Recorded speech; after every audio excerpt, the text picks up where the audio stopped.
સહજ news. ક્વાંટમાં causeway ધોવાતા આશા worker અને આરોગ્ય ટીમે માનવતા દાખવી। પ્રસૂતા અને નવજાતને 2 કિલોમીટર પગપાળા ચાલી પહોંચાડ્યા ઘરે। નમસ્કાર, સહજ ન્યૂઝ સાથે હું છું ગોપાલ ભેસાણી। છોટા ઉદેપુર જિલ્લાના ક્વાંટ તાલુકામાં સતત વરસી રહેલા ભારે વરસાદના કારણે મોટી સાંકળ નજીક આવેલા ઝાલાવાડ ગામનો કોઝવે ધોવાઈ જતા માર્ગ સંપૂર્ણપણે બંધ થઈ ગયો હતો, જેના કારણે પ્રસૂતા મહિલા, તેનું નવજાત બાળક અને આરોગ્ય ટીમ માટે વાહન વ્યવહાર અશક્ય બન્યો હતો। પરિસ્થિતિની ગંભીરતાને ધ્યાનમાં રાખીને આરોગ્ય વિભાગની ટીમ અને આશા વર્કરે ફરજ પ્રત્યેની નિષ્ઠા અને માનવતાનું અનોખું ઉદાહરણ પૂરું પાડ્યું હતું। આશા વર્કર કૈલાસબેન જયરામ રાઠવા સહિત આરોગ્ય કર્મચારીઓએ ભારે વરસાદ અને જોખમી પરિસ્થિતિ વચ્ચે પ્રસૂતા દુર્ગાબેન તડવી અને તેમના નવજાત બાળકને સાથે લઈને અંદાજે 2 કિલોમીટર સુધી પગપાળા ચાલીને સુરક્ષિત રીતે તેમના ઘરે પહોંચાડ્યા હતા। આ ઘટનાએ વરસાદી આપત્તિના સમયમાં ગ્રામ્ય વિસ્તારોમાં આરોગ્ય સેવાઓની પ્રતિબદ્ધતા તેમજ માર્ગ અને પુલ જેવી મૂળભૂત સુવિધાઓની જરૂરિયાતને ફરી એકવાર ઉજાગર કરે છે। રિપોર્ટર શિલ્પા શાહ, સહજ ન્યૂઝ, બોડેલી। ગત રાત્રિના દિવસે આમ તો તંત્ર દ્વારા પણ એલર્ટ લોકોને કરવામાં આવ્યા હતા કે વધુ ભારે અતિ ભારે વરસાદ પડશે, પરંતુ અવારનવાર મોટી સાંકળથી ઝાલાવાડ અને ખંડીબારા જવા માટેનો આ માર્ગ દર વર્ષે આ નાળું ધોવાય છે।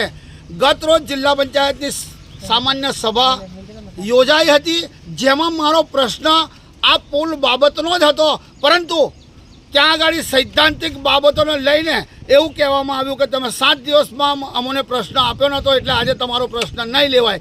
મારો ગઈકાલે આ જ પ્રશ્ન હતો કે સિંચાઈ યોજનાનું આ રસ્તો છે, એ રસ્તો પુલ બને અને માર્ગ બને, જેથી ખંડીબારા અને ઝાલાવાડની પ્રજાને અવરજવરમાં સહેલાઈથી રહે, પરંતુ મારો પ્રશ્ન ગઈકાલે જિલ્લા પંચાયતની સામાન્ય સભામાં લેવામાં નથી આવ્યો। આવી ગંભીર પરિસ્થિતિઓમાં પણ આ લોકો સૈદ્ધાંતિક બાબતોને વળગી રહે છે। તેવે સમયે માણસે જોવું જોઈએ કે અમારા જ આદિવાસી ભાઈઓ આજે અહીંયા હેરાન પરેશાન થઈ રહ્યા છે। પાછળ 108 આવી રહી છે। ઝાલાવાડની પ્રસૂતાને લઈને પેલા ભાઈ અહીં આવ્યા છે આ મોટી સાંકળથી, એ પ્રસૂતાને ઉતારીને આગળ જો 108 જાય એવી નથી ખિલખિલાટ, જે અહીંયા ઉતારીને આજે પ્રસૂતા અહીંથી ચાલતી ઝાલાવાડ સુધી જનાર છે, જે તમે આ દ્રશ્યમાં જોઈ શકો છો।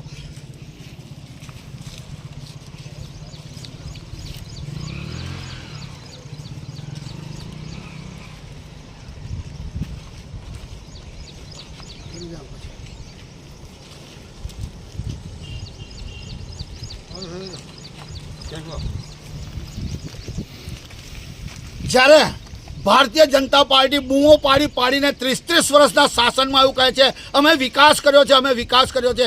આ કવાંટ તાલુકા મથકથી માત્ર 5 કિલોમીટરના અંતરે આવેલો આ બ્રિજ છે, જે છેલ્લા 3 વર્ષથી ધોવાઈ જાય છે, છતાં તંત્ર કોઈ ધ્યાન આપતું નથી। અહીંયા પાઇપ મૂકીને નાળા બનાવી દેવામાં આવે છે, પરંતુ આ જગ્યાએ અતિશય પુલની આવશ્યકતા છે, તો અહીંયા મોટો પુલ બનાવવામાં આવે એવી લોકોની લાગણી મને જોવા મળી રહી છે।